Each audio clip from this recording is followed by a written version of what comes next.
Okay, and we're back. And we're back. Yo, it's been a while, people. It's been a while, I know. For me and for Chris Delia both. I wasn't gonna do it. But then I don't know. I just watched the video, and once again, I went on YouTube and I started watching what other people were saying or reading tweets about what other people were saying about this. And I have to say that, yeah, man, I got to talk about it. Because there's so many things in this apology video from Chris Delia that's just so important for us all.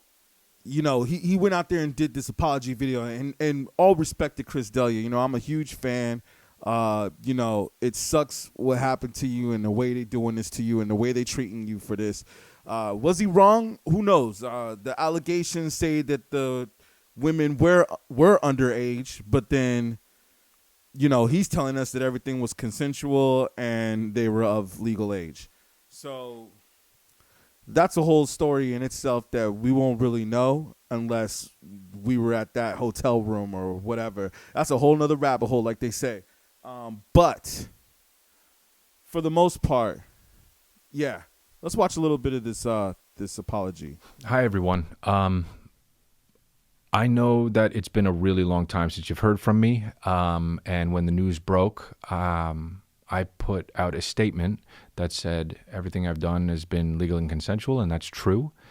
And I wanted that statement to speak for itself. I wanted to talk immediately. I wanted to post online. I wanted to do my podcast, business as usual. But business as usual. I thought that might not be the best thing. What might be the best thing it would be if I just take this time to be with my family, try and take a long, hard look at myself, and just and do that. And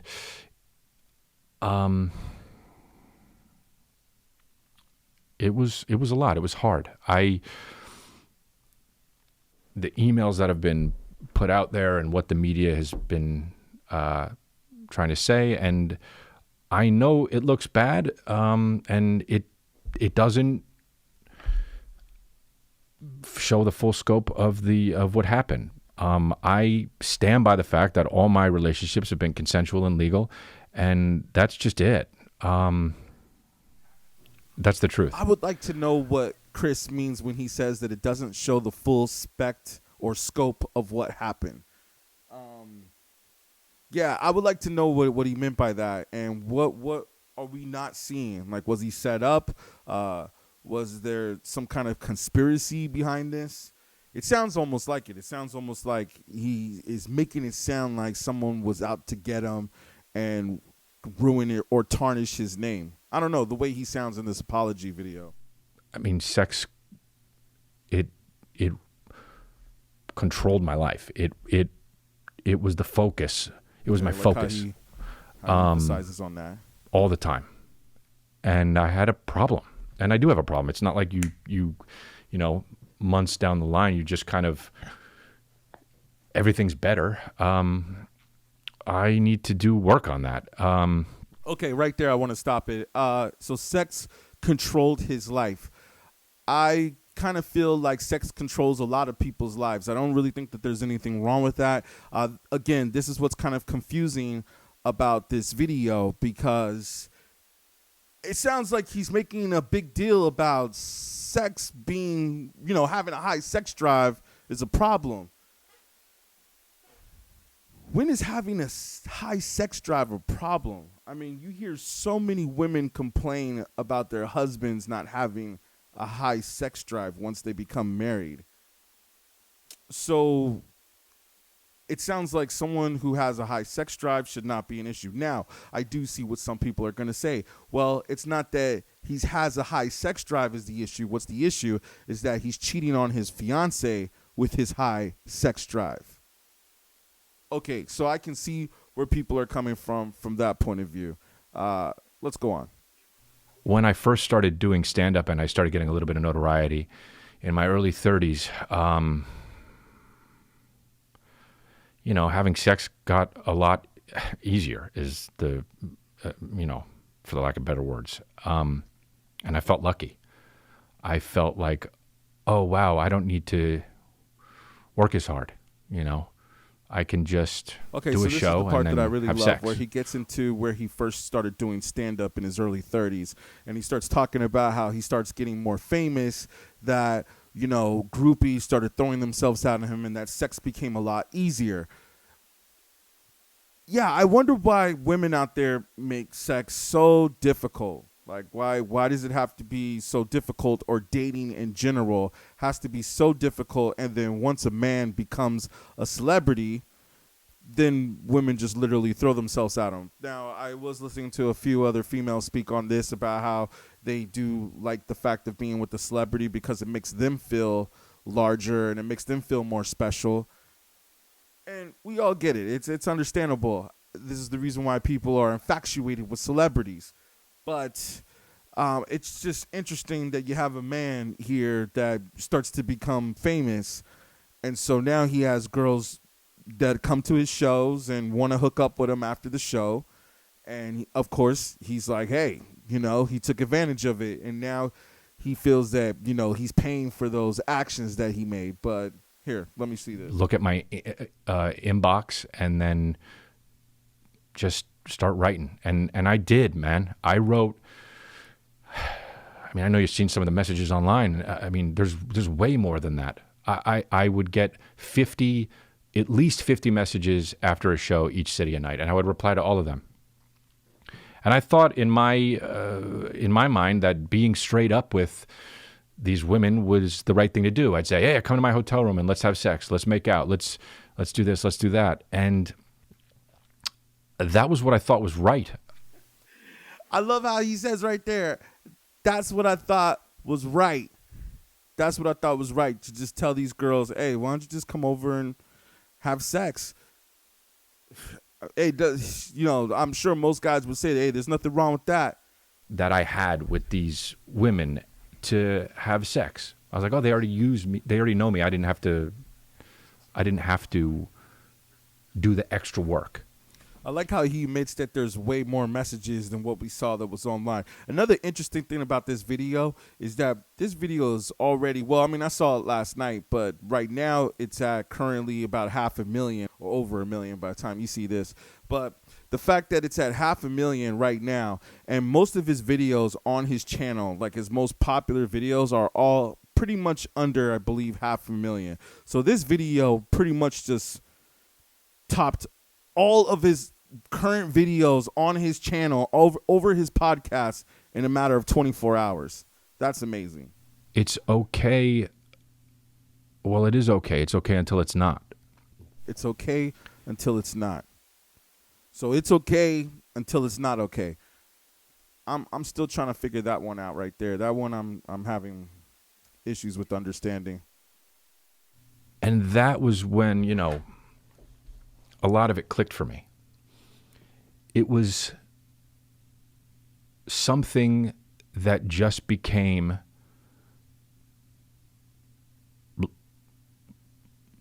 life controlling. I would think about it all the time. I would go and I would do my show, and like I just said earlier, and it was too much, and it became a lifestyle that I didn't know how to stop. I didn't even think I had a problem. I thought that this was how it was. I thought that guys in my position were lucky enough and fortunate enough, and it was going out of control. So he thinks that just going to a show and then hooking up with some females afterwards was a normal thing, and for guys in his position were lucky. I could see where he's coming from on that. That's the benefit of being a celebrity. You don't have to try as hard. The women feel like they already know who you are, and you're able to just, hey, you already know me. I ain't got to say nothing. I ain't got to take you on a date or prove nothing. Just like, are we going to do this or what? So I can definitely feel where he's coming from on that. Now, the other thing that I'm thinking about is that he's saying that it's a problem and that this is what he was thinking about all the time, and that he thought it was normal. And it's just like, man, I think there's look at hip hop, man. Look at hip hop. How much sex is being promoted in hip hop on both sides, and we're going to talk about this in another video coming up, but it's like on both sides, females and males, look at how much sex is being talked about. So can we blame somebody just because he's a pervert or whatever you want to call it? I mean, is that what's in question here? Is him being a pervert, or is what is in question here is him being attracted to underage girls? Because I'm like confused about what the topic is here. And then there was some YouTuber that I was watching, popular female YouTuber, and she was saying about this interview that, you know, people shouldn't have casual sex unless they're over 25, because then they get it twisted in their head. And I'm thinking to myself, I know women twice that age that think the same way as a 20-year-old could think in that situation. And I mean, we can go deeper into that topic. But I'll choose to stay with Chris here. It's crazy. It's crazy how sex is portrayed. Sex is everywhere. Sex is all over television. Sex is all over the internet. Sex is being promoted in commercials. Sex is everywhere 24/7. All marketing companies use sex to sell their products. It's just, how can you blame somebody that is acting upon that? And I think that most people in society are thinking like this. Yeah, man. I mean, and I never stopped it. I cheated on most of the girls that I've been with. I cheated on my fiance now. And this is my dream girl. This is the girl that I want to be with for the rest of my life. And even that wouldn't stop what I was doing. Yeah, that's the truth right there, man. He just went out there and told you he cheated on most of the girls that he's ever been with. Let's be real, Chris. You cheated on all the girls that you were with. And I was headed for you know what I was headed for? I was headed for this. And this needed to happen because I wouldn't have stopped you were headed cheating. for this. You were headed I wouldn't for have this. stopped You're right about that. using sex. He said, I wouldn't have stopped using sex like it's a drug.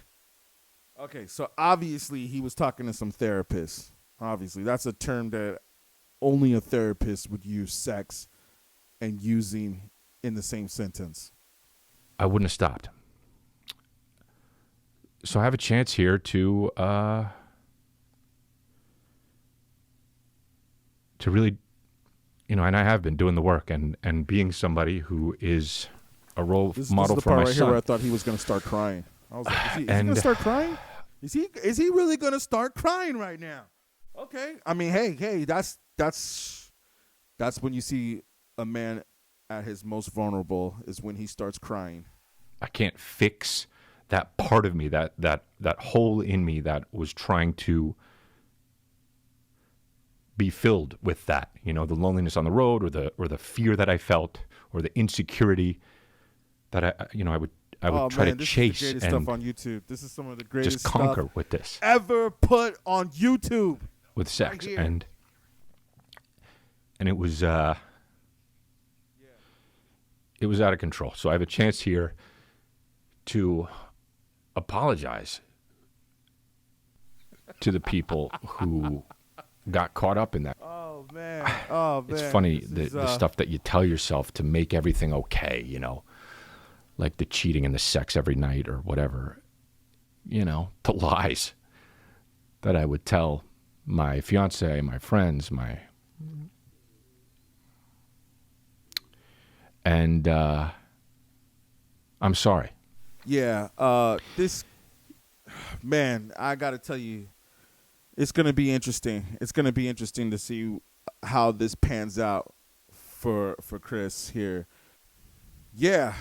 So there you have it. In a nutshell, I mean, the apology video of being a sex addict. And, man, I mean, he's going to have his apology, and that's understandable. Have your apology and go out there and save your marriage and your family. And we understand that you got to do this for your friends and family, But I just want to look into the theory of, he's obviously not the first celebrity to be put in this situation. And the other thing about that is that, so was it him cheating on his wife, or was it him having a sex addiction? That's just the part that I have to go back to. And I'm just trying to remember what this chick was saying, what she was saying. Because her ideas, too, to me, that's what made me want to do this video, was that I was just listening to what she was talking about. And, oh, man, there were just so many things that she was saying that I disagreed with. I mean, there were some things that I did agree with, too, but there was a lot more things that I disagreed with. And, yeah, about the being over 25 before you have casual sex, and it's like, is that what the issue is here? Because it sounds like there's a lot of different issues being pointed at Chris D'Elia. I'm not sure if I'm saying his last name right, but whatever. You know what I'm talking about. And it's like, okay, she said that this was about casual sex and having a sex addiction. This is what this video is about.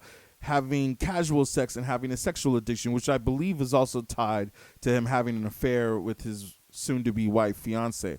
But then again, it's also, wow, and I was just thinking out loud, like, who knows what's going to happen with that marriage? I don't even think they're married yet, right? But on top of that, it's like, okay, you have that situation, but then you look in the press and you look in the media and you look at what his friends were saying in the comic world, and everything was about him talking to underage girls. Like, there were some girls that came out and said that when they were teenagers was when he used to hit them up and whatever, And I could see that. Okay, hey, that's illegal. That's illegal. Oh, yes, that's what it was. And then she says something like, well, any man that dates younger women, there's something wrong with his head. That's like a whole topic that I can talk on real quick, okay? Because let me tell you something. As a man gets older, he starts to find himself more attracted to younger women for a reason. There's a psychological fact of why this continues to happen in the world. It's because most women his age, when you're talking about a man in his, let's say, mid to early 40s, mid 30s to early 40s, a lot of women in his age group tend to have a different perspective on life because of the things that most women, especially if we're talking about a woman who has kids, has gone through in her experience. Whereas a younger woman, let's say, who has not had kids yet and is probably fresh out of college or still in college, sees the world very differently. Okay, than another woman that maybe, let's say, is a single mother that's growing up that has to provide for her children. So there's I believe, and this happens over and over and over again. So you can't say that I'm wrong on this. I mean, this even happens with successful men. You tend to see a lot of older, successful men marry younger women. This is something that you see. So when she wanted to go on her rant, and I know I'm going on a rant right now, but I'm going to go on this rant. Okay, but when you have a woman that she's saying that, and then she goes on to admit that when she was 18, she was dating a guy who was like 35 or something.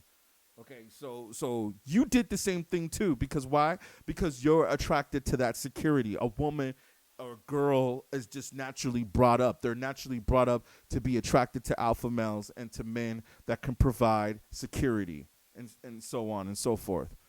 I think this is why subconsciously and psychologically women are attracted to older men. And I think this is why subconsciously and psychologically that older men are attracted to younger women.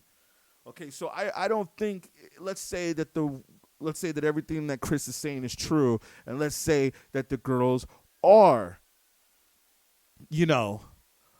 of age, of legal age, and everything was consensual. Okay, so what's the issue here? Oh, because he's 35, nearly 40 years old, or 40 at the time, or maybe he was 35 at the time, whatever, But let's say a grown man, a well-grown man, talking to a young adult, an 18, 19-year-old girl.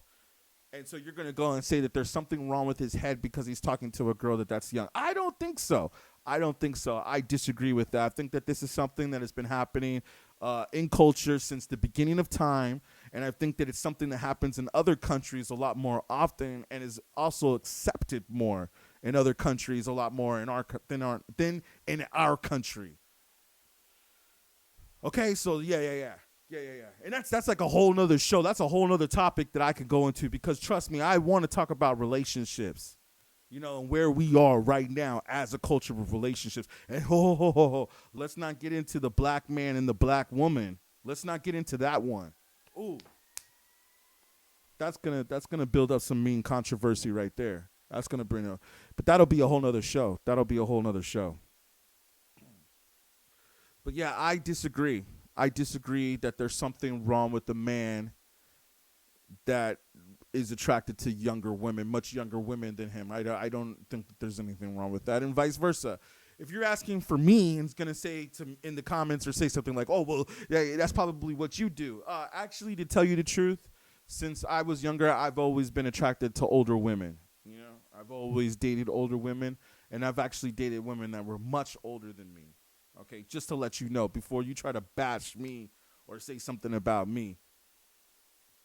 But I don't think there's anything wrong with it. I think what the issue here is him cheating on his wife.